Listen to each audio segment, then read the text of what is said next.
Hello मेरे प्यारे बच्चों। तो फिर से आपका स्वागत है आपके प्यारे से चैनल फिजिक्स अड्डा में। तो आज की क्लास में मेरे प्यारे बच्चों हम लोग क्या करने वाले हैं।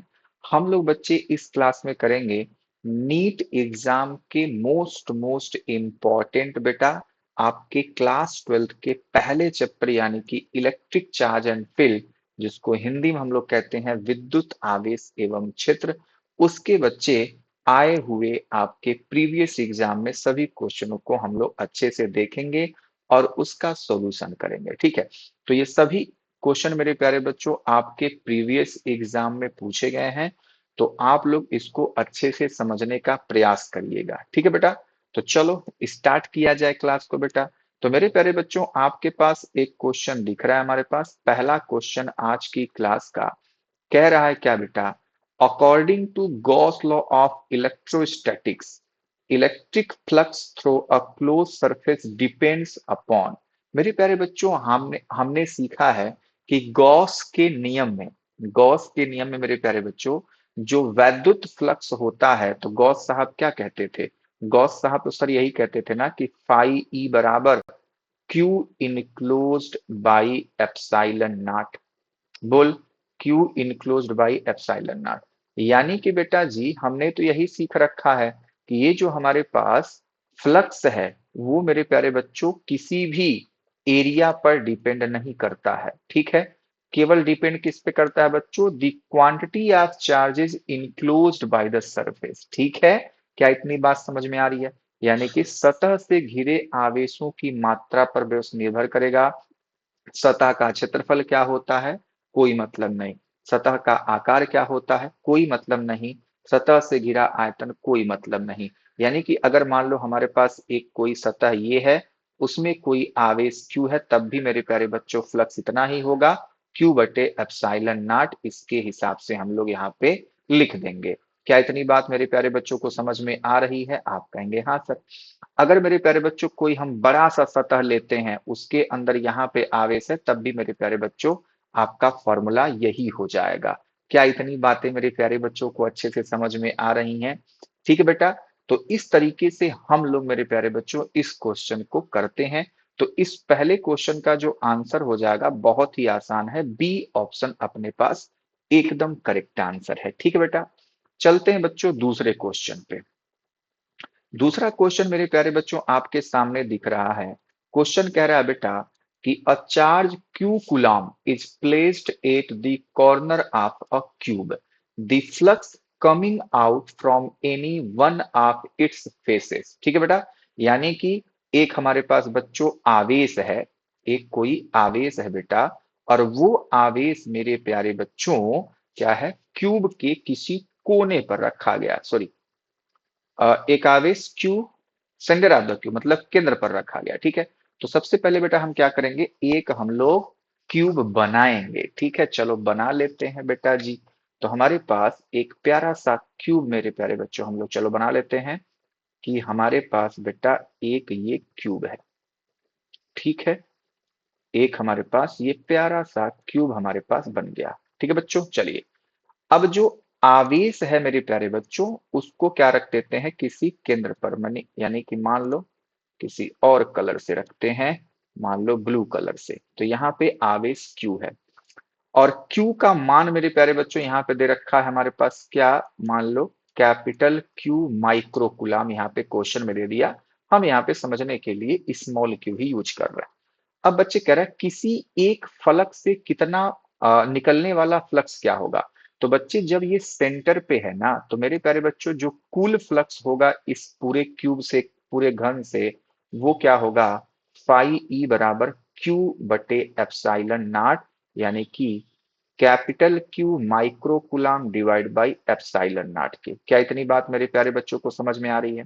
ठीक है, ये मेरे प्यारे बच्चों कहानी है कब, जब हम लोग किसी सेंटर पे रखे किसी आवेश की बातचीत कर रहे हैं, तो इस पूरे घन से इतना फ्लक्स निकलता है। ठीक है बेटा, अच्छा जब मेरे प्यारे बच्चों किसी एक फलक से पूछा जाए तो कितने फलक हैं, तो किसी क्यूब में आप देखोगे बेटा तो हमारे पास 6 फलक दिख रहे होंगे। ठीक है, एक ऊपर वाला, जस्ट इसके एक नीचे वाला, तो 2 हो गए। और मेरे प्यारे बच्चों दाएं बाएं का हमारे पास हो गए कौन कौन से, आ जाओ मैं आपको अलग अलग कलर से दिखा देता हूँ। ये बच्चों एक फलक और ये वाला, तो 4 हो गए। और एक हमारे पास बच्चों दिख रहा है सामने और एक इसके अंदर दिख रहा है, जिसको मैं ब्लैक से कर देता हूँ। ठीक है, ये वाला, ये वाला मेरे प्यारे बच्चों, ये सामने वाला और जस्ट इसके पीछे वाला, समझ पाए? तो इस तरीके से टोटल जो फलकों की संख्या है मेरे प्यारे बच्चों हमारे पास क्या हो जाएगी, टोटल फलकों की संख्या हो जाएगी 6। तो किसी एक से यानी कि इन 6 से मिलाकर के बच्चों जो फ्लक्स पास कर रहा है वो Q micro coulomb by epsilon not. तो किसी एक से कितना करेगा, तो मेरे प्यारे बच्चों को पता है कि अगर 6 का मिला करके क्यू माइक्रो कूलम्ब बटे एप्सिलॉन नॉट है, तो किसी एक का क्या हो जाएगा, हो जाएगा 1/6 Q micro coulomb by epsilon not. अब बच्चे हम लोग आ जाते हैं क्वेश्चन में। तो क्वेश्चन मेरे प्यारे बच्चों देखो कहाँ है, Q/6 और माइक्रो कूलम्ब है। ठीक है बेटा, तो हमारे पास जो आंसर हो जाएगा Q/6 epsilon not micro coulomb, यानी कि मेरे प्यारे बच्चों ये वाला आंसर सही हो जाएगा। क्या इतनी बातें समझ में आ रही हैं? Capital Q by epsilon not, और यहाँ पे 6 है ही तो इसको ऐसे भी लिख सकते हैं कि Q/6, Q/6 epsilon not, Q/6 epsilon not बेटा। और मेरे प्यारे बच्चों क्या लिख सकते हैं हम लोग, माइक्रो को 10 के पावर -6। समझ गए बात को? तो ये हमारे पास वैल्यू होगी और यही आंसर आपके लिए बेटा क्या हो जाएगा, एकदम सही आंसर हो जाएगा। उम्मीद करता हूं मेरे प्यारे बच्चे एकदम समझ पा रहे होंगे इस क्वेश्चन को। तो इस तरीके से डी ऑप्शन करेक्ट हो जाएगा। नेक्स्ट क्वेश्चन चलते हैं बेटा। नेक्स्ट क्वेश्चन हमारे पास क्वेश्चन नंबर 3 है। ठीक है, चलिए समझ में आया ना, एकदम बढ़िया से समझ में आ रहा है? कोई दिक्कत परेशानी अगर होगी तो आप बता दीजिएगा। चलो, तो मेरे प्यारे बच्चों क्वेश्चन नंबर 3 की बात करते हैं बेटा। क्वेश्चन नंबर 3 क्या कह रहा है, if a conducting spheres of radius r is charged then the electric field at a distance r, जो कि r greater than capital R है। तो कोई हमारे पास कंडक्टिंग स्फेयर है। तो मेरे प्यारे बच्चों मान लो हमारे पास एक स्फेयर है जिसका बच्चे रेडियस दे दिया कैपिटल आर। ठीक है बेटा, अच्छा जी। तो मेरे प्यारे बच्चों क्वेश्चन कह रहा है कि भैया कोई हमारे पास then the electric field at distance R, तो यहां से यहां तक मान लो मेरे प्यारे बच्चों जो डिस्टेंस है पूरा इसकी, ठीक है, ये पूरा मेरे प्यारे बच्चों क्या है, स्मॉल आर है। यहां से यहां तक कैपिटल आर, और ये मेरे प्यारे बच्चों डिस्टेंस क्या है, स्मॉल आर है। तो यहां से हमारे पास small R greater than capital R आपको दिख रहा है। ठीक है, तो कह रहा है from the centre of the sphere would be, और बच्चों यहाँ पे हमारे पास क्या है, V potential on the surface of the sphere. मतलब हमको पोटेंशियल यानी कि विभव के फॉर्म में बच्चा इस पॉइंट का, मान लो ये पॉइंट पी है, हमको इलेक्ट्रिक फील्ड लिखना है। तो मेरे प्यारे बच्चे बता, अगर हमारे पास एक कंडक्टिंग स्फीयर है, मान लो इसके पास कुछ चार्ज है, मान लो क्यू चार्ज है, ठीक है बेटा, तो इलेक्ट्रिक फील्ड इस पॉइंट पी पे क्या होगी, आपको पता है 1/4 पाई एप्सिलॉन नॉट। के लिख दूं क्या, चलो सर के लिखो, छोड़ो जान दो, है ना, क्या 1/4 पाई, तो के क्यू बाई आर स्क्वायर, यही तो होगा k/r²।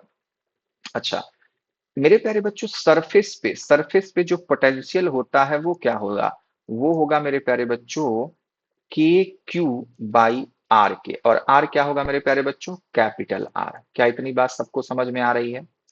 जल्दी बता दो, ये बातें सबको समझ में आ रही है कि नहीं आ रही है? आ रही ना बेटा, चलो बहुत सही, बहुत सही सर। तो मेरे प्यारे बच्चों अब हमको क्या करना है, अब हमको क्या करना है बेटा, ये देखो यहां भी के क्यू है, यहां भी बेटा के क्यू दिख रहा है, और यहां भी के क्यू दिख रहा है। तो हमको बच्चे इस के क्यू की जगह पे क्या मैं वी आर डाल दूं तो कोई दिक्कत हो जाएगी? आप कहेंगे सर नहीं। तो ये जो हमारे पास के क्यू हो जाएगा, यहां से हमको दिख रहा है कि के और क्यू को मैं निकालूं तो वो हो जाएगा वी कैपिटल आर। तो इसकी वैल्यू यहाँ पे पुट कर दो, तो इलेक्ट्रिक फील्ड मेरे प्यारे बच्चों क्या हो जाएगी, in terms of V and R क्या हो जाएगा हमारे पास, तो के क्यू की जगह पे वी आर, और ये हो जाएगा आर स्क्वायर। तो कहीं दिख रहा है RV V², यानी कि सी ऑप्शन मेरे प्यारे बच्चों के लिए एकदम करेक्ट आंसर है। क्या इतनी बात समझ पाए? एकदम बढ़िया से समझ पाए ना, कोई दिक्कत कोई परेशानी नहीं होनी चाहिए। ठीक है बेटा जी, एकदम सही सर। चलिए मेरे प्यारे बच्चों, नेक्स्ट क्वेश्चन की तरफ बढ़ते हैं। ये हमारे पास था क्या बेटा, क्वेश्चन नंबर 3। ठीक है, क्वेश्चन नंबर 4 की तरफ बढ़ते हैं। क्वेश्चन नंबर 4 मेरे प्यारे बच्चों क्या कह रहा है, an electric dipole is placed at an angle of 30 degree with an electric field of intensity 2 into 10 to the power 5 Newton per coulomb. It experiences a torque equals to 4 Newton meter. Calculate the magnitude of charge on the dipole if the dipole length is 2 centimeter. तो मेरे प्यारे बच्चों सब कुछ लिख दिया गया। हमारे पास क्या क्या दिया गया है, जल्दी फटाक से लिखो। हमारे पास दिया है, हम लोग लिखेंगे बेटा, हमारे पास दिया है सर थीटा की वैल्यू क्या है, 30 डिग्री। ठीक है, और बच्चे ये क्या है, इलेक्ट्रिक फील्ड इंटेंसिटी यानी कि ई की वैल्यू दिया है 2 into 10 to the power minus, sorry 10 to the power 5 है। ठीक है बेटा, ई की वैल्यू हमारे पास 10 to the power 5 newton coulomb per -1। फिर हमारे पास कह रहा है बेटा कि टाउ कितना है, टाउ हमारे पास है 4 नैनोमीटर, सॉरी नैनो नहीं न्यूटन। ठीक है बेटा, और हमारे पास डाइपोल की लेंथ जो होती है जिसको हम 2L या 2A बोलते हैं, वो 2 सेंटीमीटर। तो इसको मीटर में मैंने कन्वर्ट कर दिया 2 इंटू 10 टू दावर -2। क्या इतनी बात है मेरे प्यारे बच्चे समझ पाए? आप कहेंगे हाँ सर। अब बच्चों हमको क्या दिया गया है, पूछा क्या जा रहा है, आपसे पूछा जा रहा है sir electric dipole is place calculate magnitude of charge, यानी कि हमको बच्चे पूछ रहा है आवेश का परिमाण। तो आपको Q की वैल्यू बेटा ज्ञात करनी है। तो चलो ज्ञात किया जाए। सब कुछ जो दिया गया है मैंने लिख दिया, आपको सारी बातें समझ में आ रही होंगी।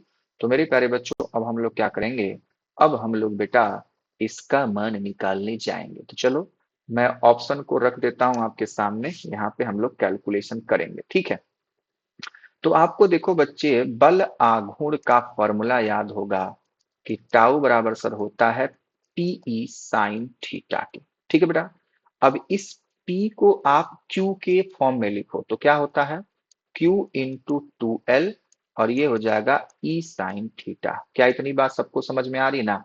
आप कहेंगे हाँ सर एकदम समझ में आ रही है। तो मेरे प्यारे बच्चों अब हम लोग क्या लिखेंगे, हमको Q निकालना है, तो यहाँ से Q का फॉर्मूला बना लेना। तो Q बराबर टाउ, ये हो जाएगा 2L, और ये ई साइन थीटा। ठीक है, सबकी वैल्यू रख दो। तो टाउ की वैल्यू सर 4 दिया गया है, 2L की वैल्यू 2 गुणे 10 के पावर -2 दिया गया है। ई की वैल्यू बेटा जी क्या है, ई की वैल्यू मेरे प्यारे बच्चों के पास क्या है, हमारी पास है सर ई की वैल्यू कितना है बच्चे, एक बार देख लेता हूं, 2 गुणे 10 के पावर 5। तो हमारे पास है 2 गुणे 10 के पावर 5 है। ठीक है बेटा, और साइन कितना हो जाएगा, तो साइन 30 डिग्री हो जाएगा। क्या इतनी बातें सबको समझ में आ रही हैं? एक बार बता दो, साइन कितना हो गया बच्चा, 30 डिग्री। ठीक है, चलो ये हमारे पास साइन 30 डिग्री है। अब मेरे प्यारे बच्चों हम लोग लिख सकते हैं Q बराबर, तो देख आपको दिख रहा है सर 2 से 2 और ये 4 पूरा कट्टी पिट्टी हो गया। ठीक है, सब कुछ कट्टी पिट्टी हो गया जी। नीचे क्या बचता है, नीचे हमारे देखो ऊपर तो हमारे पास एक बचा, नीचे हमारे पास क्या बचा बच्चे, 10 के पावर -2, और ये 10 के पावर 5, और साइन थीटा की वैल्यू हो गई मेरे प्यारे बच्चों कितना, 1/2। यही तो हुआ, जल्दी बता, यही तो हुआ ना बेटा? एकदम सही सर, एकदम सही सर, यही हुआ। अब मेरे प्यारे बच्चों हम लोग जानते हैं सर कि Q की वैल्यू यहां से हम लोग लिख सकते हैं, 2 कूद के ऊपर जाएगा तो 2 हो गया, और बच्चे क्या हो जाएगा, 5 में से 2 को घटाओगे तो 3 होगा, और ऊपर जाएगा तो -3, और ये हो जाएगा बेटा कुलाम में। तो मैं इसको क्या लिख सकता हूँ, 2 मिली कुलाम लिख सकता हूँ। ठीक है, तो अब देखो आंसर 2 मिली कुलाम कहीं दिख रहा है, हाँ जी, सी ऑप्शन एकदम करेक्ट आंसर है। तो एकदम बच्चे फॉर्मूला बेस्ड ही क्वेश्चन है। तो इस तरीके से इस क्वेश्चन को आप लोग एकदम अच्छे तरीके से सॉल्व कर ले जाएंगे।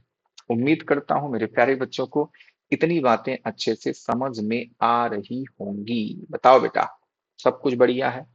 एकदम सही सर। चलिए तो नेक्स्ट क्वेश्चन की तरफ बढ़ते हम लोग मूव करते हैं। क्वेश्चन नंबर 5 हमारे पास क्या है, क्वेश्चन नंबर 5 मेरे प्यारे बच्चों कह रहा है इफ ई डॉट एस, ठीक है, integration E dot S is equal to zero over a surface, then मेरे प्यारे बच्चों समाकलन E dot D S is equal to zero रखा है, तो आपसे इसका मतलब पूछा जा रहा है। ठीक है, तो पहला ऑप्शन कह रहा है मेरे प्यारे बच्चों क्या, कि सतह पर विद्युत क्षेत्र का परिमाण स्थिर है। गलत बात है। सभी आवेश आवश्यक रूप से सतह के अंदर होने चाहिए, ये भी गलत है। सतह के अंदर विद्युत क्षेत्र आवश्यक रूप से एक समान है, बिल्कुल गलत बात है। डी ऑप्शन कह रहा है सतह में प्रवेश करने वाली फ्लक्स रेखाएं की संख्या इससे बाहर वाली फ्लक्स रेखाओं की संख्या के बराबर होनी चाहिए। तो मेरे प्यारे बच्चों इस क्वेश्चन का आंसर एकदम डी ऑप्शन करेक्ट हो जाएगा। बात समझ में आई? यानी कि जितनी नंबर ऑफ लाइनें मेरे प्यारे बच्चों इंटर करेंगी उतना ही लीव करेंगी, एग्जिट करेंगी। ठीक है बच्चों, आने वाली वैद्युत क्षेत्र रेखाएं बराबर जाने वाली वैद्युत क्षेत्र रेखाएं, जिससे फ्लक्स मेरे प्यारे बच्चों क्या हो जाएगा, जीरो हो जाएगा। क्या इतनी बात मेरे प्यारे बच्चे समझ पा रहे हैं? ठीक है, चलिए, तो ये बच्चे हमारे पास क्या है, क्वेश्चन नंबर 5 का आंसर हो जाएगा। उम्मीद करता हूं मेरे प्यारे बच्चे एकदम इस क्वेश्चन को अच्छे से समझ पाए। क्वेश्चन नंबर 6 की बात कर लेते हैं। क्वेश्चन नंबर 6, क्वेश्चन नंबर 6 बेटा क्या कह रहा है, क्वेश्चन नंबर 6 कह रहा है मेरे प्यारे बच्चों, an electric dipole is placed as shown in figure. ठीक है, जैसा कि फिगर हमारे पास है, हमारे पास दिखाया गया है। ठीक है बच्चों, यहाँ पे माइनस क्यू है, यहाँ पे प्लस क्यू है, और बच्चे इसके एक्सियल पोजीशन पे एक पॉइंट पी है जिसका सेंटर ओ से डिस्टेंस कितना दिख रहा है, 5 सेंटीमीटर। और क्वेश्चन कह रहा है बेटा कि इलेक्ट्रिक पोटेंशियल इन 10⁻² वोल्ट, मतलब इसमें हमको फाइंड आउट करना है it point P due to dipole is, epsilon हमको कह रहा है कि परमिटिविटी ऑफ फ्री स्पेस है, और बेटा 1/4 पाई एप्सिलॉन नॉट को कह दिया कि के मान लीजिए। ठीक है, चलो, वही चीजें हिंदी में भी लिखी गई हैं, आप इसको समझ पा रहे, तो मैं क्वेश्चन को थोड़ा सा ऊपर करूंगा, और मेरे प्यारे बच्चों केवल आपको फिगर से मतलब है तो आप इस फिगर को समझो। अब देखो, यहाँ पे बेटा आपके दिमाग में आएगा कि क्यों ना हम एक्सियल पोजीशन का जो हमारे पास फॉर्मूला होता है वी एक्सिस, क्या होता है बेटा, K P by R square apply कर लें। ठीक है, लेकिन बच्चों ये फॉर्मूला कब होता है, ये फॉर्मूला तब होता है बेटा जब R is much much greater than L होता है। ठीक है, यानी कि जो हमारे पास ये जो लंबाई है इस इलेक्ट्रिक डाइपोल यानी कि वैद्युत ध्रुव की, उसकी लंबाई मेरे प्यारे बच्चों आर से बहुत कम हो, बहुत छोटा हो। लेकिन आप देख पा रहे हो कि इसकी लंबाई बच्चे 6 सेंटीमीटर है, और दूरी यहाँ से यहाँ तक कितना है, 5 सेंटीमीटर। तो ये मेरे प्यारे बच्चों हम लोग फॉर्मूला यहाँ पे नहीं अप्लाई करेंगे, ये अप्लाई करोगे तो आंसर ही नहीं आएगा। क्या इतनी बात समझ पाए? चलिए, तो इस फॉर्मूले को हम नहीं लगाएंगे मेरे प्यारे बच्चों, हम लोग क्या करेंगे, सिंपल सा हम लोग फॉर्मूला जो हमारे पास होता है वही फॉर्मूला हम लोग यहाँ पे अप्लाई करके अपना आंसर मेरे प्यारे बच्चों क्या करेंगे, करेंगे। ठीक है बेटा, चलिए एकदम अच्छे तरीके से सॉल्व करते हैं इस क्वेश्चन को बेटा। तो मान ले माइनस क्यू का मेरे प्यारे बच्चों इस पॉइंट पी पर जो पोटेंशियल होगा, मान लो हम लोग लिखना चाहते हैं वी नेट। ठीक है बेटा, तो ध्यान से समझना, हमारे मेरे प्यारे बच्चों माइनस क्यू का अगर हम पोटेंशियल लिखेंगे तो माइनस ही आएगा, तो माइनस के लिख दिया मैंने। ठीक है बेटा, और हमारे पास क्यू की वैल्यू क्यू ही लिख लो। ठीक है, अब बच्चे क्या है, होता है के क्यू बाई आर। ठीक है, तो आर कितना है, इससे मेरे प्यारे बच्चों दिख रहा है 8 सेंटीमीटर, तो इसको 8 कर लो। ठीक है, सेंटीमीटर को सेंटीमीटर में रहने दो, कोई दिक्कत वाली बातचीत नहीं है। ठीक है, बाद में हम लोग देख लेंगे, और या तो इसको लिख लो भैया कि 10⁻²। ठीक है, ये आर होता है, क्योंकि फॉर्मूला हमको पता है ना कि V इक्वल्स टू होता है के क्यू बाई आर, पोटेंशियल का यही फॉर्मूला है। तो माइनस का माइनस हो जाएगा, फिर मेरे प्यारे बच्चों हम लोग क्या करेंगे, प्लस वाले का, तो हम लिखेंगे के क्यू डिवाइड बाई डिस्टेंस कितनी बच्चों, यहाँ पे 5 सेंटीमीटर और ये 3 सेंटीमीटर है ही, तो ये 2 सेंटीमीटर हो जाएगा। जल्दी बताओ, इतनी बातें समझ में आ रही हैं? आप कहेंगे हाँ सर। तो मेरे प्यारे बच्चों देख, तो इसको भी मैं क्या कर दूं, 10⁻² में ही लिखो ना सर, 10⁻² में ही लिख लो सर जी इसको भी, तो ये हो जाएगा 10⁻²। अब मेरे प्यारे बच्चों आपको दिख रहा है, आपको दिख रहा है कि बेटा इस 10⁻² को हम लोग ऊपर भेज देते हैं तो हमारे पास हो जाएगा माइनस का के क्यू बटे 8 प्लस के क्यू बटे 2। और बच्चे जो माइनस का 10⁻, जो भी है, ठीक है, उसको मैंने ऊपर कर लिया, जो कि आपका आंसर चाहिए था 10⁻² वोल्ट में। तो यहाँ पे वोल्ट आप लिख भी सकते हो, नहीं लिखोगे तब भी कोई दिक्कत वाली बातचीत नहीं होगी। ठीक है बेटा, चलो। तो अब बेटा हम लोग कैलकुलेशन को करते हैं फटाफट। देख, एलसीएम क्या आ जाएगा बच्चे, एलसीएम हमारे पास 8 आ जाएगा। ये हो जाएगा माइनस का के क्यू प्लस ये हो जाएगा बच्चे 4 के क्यू और ये 10⁻²। तो बच्चे कितना हो गया, ये हो गया 3 के क्यू/8 गुणे 10⁻²। और ये वोल्ट है। तो यही मेरे प्यारे बच्चों वी नेट की कहानी है। यही मेरे प्यारे बच्चों क्या है, वी नेट की कहानी है। ठीक है, तो चलिए इस क्वेश्चन का आंसर मेरे प्यारे बच्चों देख लो। 3/8 के क्यू, 3/8 के क्यू मतलब हमारे पास कौन सा ऑप्शन सही है, 3/8, यानी कि डी ऑप्शन हमको करेक्ट दिख रहा है, डी ऑप्शन। बात समझ में आई। तो इस तरीके से क्वेश्चन नंबर कौन सा था बच्चों, क्वेश्चन नंबर 6 का आंसर क्या है, डी है। ठीक है, चलिए नेक्स्ट क्वेश्चन की तरफ बढ़ते हैं बच्चों। क्वेश्चन नंबर हमारे पास क्या है बेटा, 6 क्वेश्चन है। ठीक है, sorry question number 7। Question number 7 में कह रहा है 6 charges plus Q minus Q plus Q minus Q plus Q minus Q. Figure में आपको शो है बच्चों, ये क्या है, हेक्सागोन है। ठीक है, आप साइड डी सबका जो लेंथ है बच्चों सेम है। ठीक है बच्चों, खटभुज है हमारे पास। और उसके केंद्र पे एक क्यू आगे से रखा गया।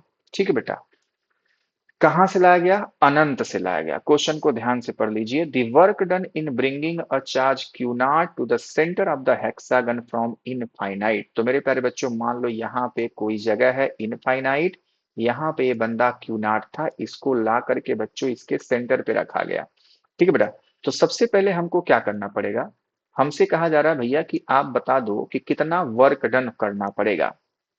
ठीक है, तो मेरे प्यारे बच्चों आपने वर्क डन का फॉर्मूला सीख रखा है कि जिस पॉइंट पे उसको लाना है, तो हमको तो पोटेंशियल डिफरेंस चाहिए इस पॉइंट का और बच्चे इनफाइनाइट का। तो मान लो ये पॉइंट बच्चे ओ है, तो यानी कि हमको बच्चे चाहिए पोटेंशियल डिफरेंस, हम यहाँ से यहाँ तक लेके आ रहे हैं। तो बच्चे पोटेंशियल डिफरेंस क्या हो जाएगा, V naught minus V infinite, जिसको हम कहेंगे डेल्टा वी। और मेरे प्यारे बच्चों तो फॉर्मूला हम लोग लगा देंगे W is equals to Q into delta V का। सिंपल सी बात यही है। बात समझ में आई। तो मेरे प्यारे बच्चों इनफाइनाइट का तो पोटेंशियल हम लोग जीरो मानते हैं। बात समझ में आई। तो मेरे प्यारे बच्चों इस पॉइंट का जो पोटेंशियल होगा वो भी क्या होगा, जीरो होगा। क्यों, क्योंकि आप देख पा रहे हो कि बच्चे ये जो सभी चार्ज हैं, जैसे मान लो ये वाला चार्ज, मान लो इसको पहला चार्ज बोल दिए, इसको दूसरा चार्ज बोल दिए, इसको तीसरा बोल दिए, इसको चौथा बोल दिए, इसको पांचवा बोल दिए, इसको छठवां बोल दिए। ठीक है, तो पहले का जो पोटेंशियल होगा वो मेरे प्यारे बच्चों दूसरे वाले के पोटेंशियल से कट्टी पिट्टी, क्योंकि हमको डायरेक्शन से तो यहाँ मतलब नहीं है। तीसरा और चौथे का आपस में कट्टी पिट्टी, पांचवें और छठवें का आपस में कट्टी पिट्टी, मतलब 3 प्लस है 3 माइनस है, सबका पोटेंशियल सेम होगा क्योंकि डिस्टेंस सेम चार्ज सेम। ठीक है बेटा, और हमारे पास प्लस माइनस है इसलिए सब कुछ पोटेंशियल क्या हो जा रहा है, जीरो हो जा रहा है। तो यानी कि डेल्टा वी की वैल्यू मेरे प्यारे बच्चों क्या आ गई, जीरो। जब डेल्टा वी जीरो तो मेरे प्यारे बच्चों वर्क डन भी क्या हो जाएगा, हमारे पास जीरो हो जाएगा। क्या इतनी बात मेरे प्यारे बच्चे समझ पा रहे हैं, बता दो। अगर समझ पा रहे हो तो मेरे प्यारे बच्चे एकदम सही से बता दो कि हाँ सर आप सही बात कह रहे हैं। ठीक है बेटा, तो चलिए इस तरीके से इस क्वेश्चन का आंसर मेरे प्यारे बच्चों क्या हो जाएगा, जीरो, यानी कि B option is the correct answer. अब बच्चे चलते हैं हम लोग क्वेश्चन नंबर 8 पर।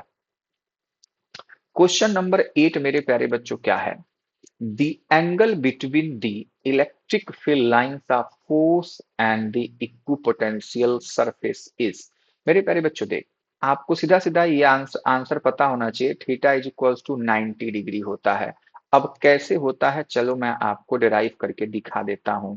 मेरे प्यारे बच्चों आपको पता होना चाहिए, आपको पता होना चाहिए कि डेल्टा वी मेरे प्यारे बच्चों होता है E डॉट डी आर के बराबर। ठीक है बच्चों, ये हमारे पास फॉर्मूला होता है relation between electric field and electric potential के बारे में। ठीक है बेटा, अच्छा तो मेरे प्यारे बच्चों इसी फॉर्मूले को आप जब ओपन करोगे तो इसको लिखोगे ऐसा, E D R cos theta. ठीक है बच्चे, जब इक्विपोटेंशियल सरफेस की बात करते हैं तो मेरे प्यारे बच्चों डेल्टा वी जीरो हो जाना चाहिए, क्योंकि दो इक्विपोटेंशियल सरफेस का, ठीक है, इलेक्ट्रिक फील्ड लाइन मतलब एक इक्विपोटेंशियल सरफेस के किन्हीं भी दो पॉइंट्स का बच्चे पोटेंशियल जीरो होता है, तो ये जीरो हो जाएगा। तो इस तरीके से हमारे पास क्या हो जाएगा, E D R cos theta मेरे प्यारे बच्चों जीरो के बराबर। ठीक है बेटा। अच्छा, तो यहां से हमको क्या मिल रहा है, यहां से हमको मिल रहा है बच्चे कॉस थीटा की वैल्यू जीरो हो गई। तो इसका मतलब क्या है, cos theta is equals to हो जाएगा कॉस 90 डिग्री। तो यहां से आपको दिख रहा है theta is equals to 90 degree. क्या इतनी बात समझ में आ रही मेरे प्यारे बच्चों को? तो इस तरीके से मेरे प्यारे बच्चे आप कह सकते हैं कि ये हमारे पास सी ऑप्शन करेक्ट है, 90 डिग्री। ठीक है मेरे प्यारे बच्चों को। ठीक है, तो आप याद रखेंगे कि विद्युत बल रेखा या वैद्युत छत्र रेखाएं समविभव पृष्ठ के हमेशा लंबवत होती हैं। ठीक है, चलिए क्वेश्चन नंबर बच्चे 9वें पे चलते हैं। चलिए 10 क्वेश्चन करेंगे, ठीक है। चलिए उसके बाद हम लोग नेक्स्ट वाले क्लास में क्वेश्चन करेंगे। तो मेरे प्यारे बच्चों कह रहा है question, two hollow conducting spheres of radius r1 and r2 have equal charges, the potential would be. ठीक है, तो मेरे प्यारे बच्चों देख, दो हमारे पास कंडक्टिंग स्पेयर्स हैं और r1 ग्रेटर देन r2 है। तो मान लो बेटा ये हमारे पास एक बड़ा स्फेयर है, एक हमारे पास छोटू सा स्फेयर है। ठीक है, ये हमारे पास नंबर 1 है, ये हमारे पास नंबर 2 है। इसका रेडियस बेटा मान लिया r1 है, इसका रेडियस मान लिया बेटा r2 है। ठीक है, two hollow conducting spheres of radius r1 and r2 greater than r1 है, हैव इक्वल चार्जेस। मान लो इसके पास भी चार्ज क्यू है, इसके पास भी चार्ज क्यू है। The potential would B. तो मेरे प्यारे बच्चों आपको पता होना चाहिए कि पोटेंशियल का फॉर्मूला क्या होता है, के क्यू बाई आर। बात समझ में आई? तो मेरे प्यारे बच्चों ये जो हमारे पास आर है ये क्या होगा, अगर हम स्फेयर्स की बात करेंगे तो उसका रेडियस होगा। तो इसका मतलब दिख रहा है आपको कि हमारे पास जो पोटेंशियल है वो मेरे प्यारे बच्चों रेडियस के इनवर्सली प्रोपोर्शनल है। ठीक है, यानी कि जब रेडियस ज्यादा होगी तो बच्चे पोटेंशियल कम होगा, और जब रेडियस कम होगी तो पोटेंशियल मेरे प्यारे बच्चों क्या होगा, ज्यादा होगा। इसका मतलब क्या हुआ मेरे प्यारे बच्चों, कि जो हमारे पास क्वेश्चन क्या पूछ रहा है, the potential would be more on bigger sphere. तो ये गलत बात हो जाएगी, क्योंकि रेडियस मेरे प्यारे बच्चों इसका ज्यादा है तो पोटेंशियल कम होगा। ठीक है, तो पहली बात तो गलत हो गई। छोटे गोले पर अधिक, तो यानी कि बी ऑप्शन ही मेरे प्यारे बच्चों सही हो जाएगा। क्या इतनी बात मेरे प्यारे बच्चे समझ पा रहे हैं? ठीक है, तो इस तरीके से इस क्वेश्चन को आप लोग समझ सकते हैं और कर सकते हैं मेरे प्यारे बच्चों। क्वेश्चन नंबर 10 की तरफ बढ़ते हैं बेटा, बहुत ही प्यारा सा क्वेश्चन हमारे पास। क्वेश्चन क्या कह रहा है बेटा जी, क्वेश्चन को पढ़िए मेरे प्यारे बच्चों। चलिए क्वेश्चन कह रहा है, two point charge minus Q and plus Q are placed at a distance L as shown in figure. The magnitude of electric field intensity 8 R, जो कि मेरे प्यारे बच्चों ग्रेटर है, मतलब जिससे भी, किससे ग्रेटर है, मतलब आर बहुत ज्यादा है, वेर इज एस। ठीक है बेटा, तो मेरे प्यारे बच्चों देख, अ अ अ अ अ कहां तक की बात कर रहा है,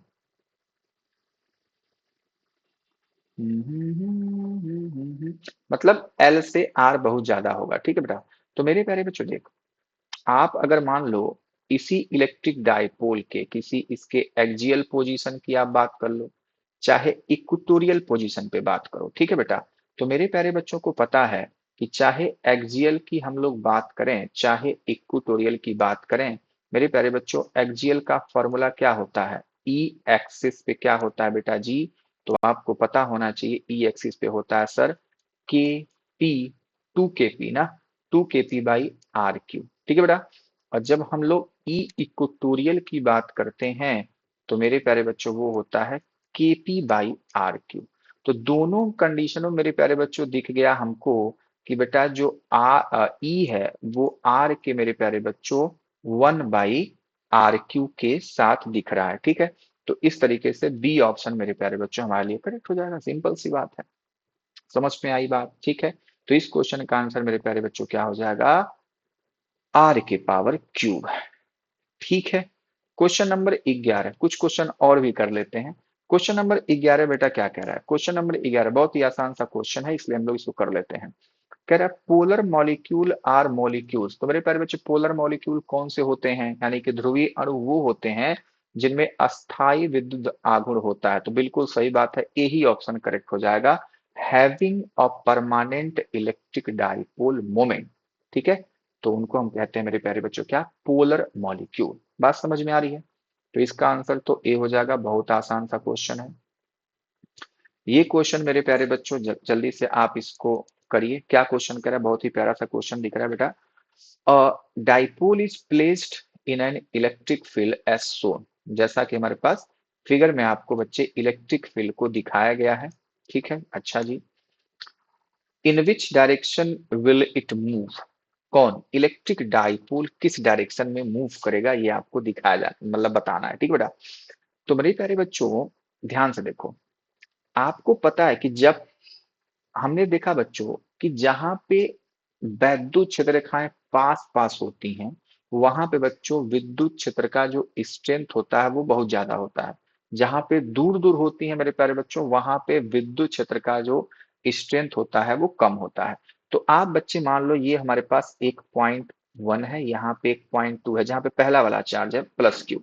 तो प्लस क्यू पे बच्चे जहां पे चार्ज है, आप देखो कि इलेक्ट्रिक फील्ड लाइंस जो है विद्युत क्षेत्र रेखाएं पास पास दिख रही हैं। और मेरे प्यारे बच्चों जहां पे माइनस क्यू है, वहां पे बच्चों ऐसे फैल गई हैं। तो इसका मतलब क्या हुआ?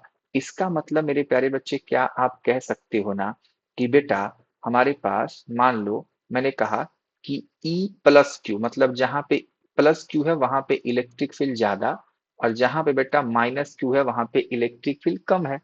अब देखो इलेक्ट्रिक डाइपोल में मेरे प्यारे बच्चों क्या है, हमारे पास दोनों चार्ज सेम है। दोनों चार्ज बच्चे क्या है? सेम है।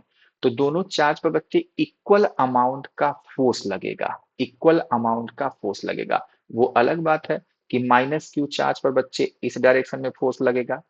ठीक है, ये माइनस क्यू चार्ज का फोर्स है, एफ माइनस क्यू। और प्लस क्यू पर मेरे प्यारे बच्चों उसके अपोजिट डायरेक्शन पे फोर्स लगेगा, इस डायरेक्शन पे।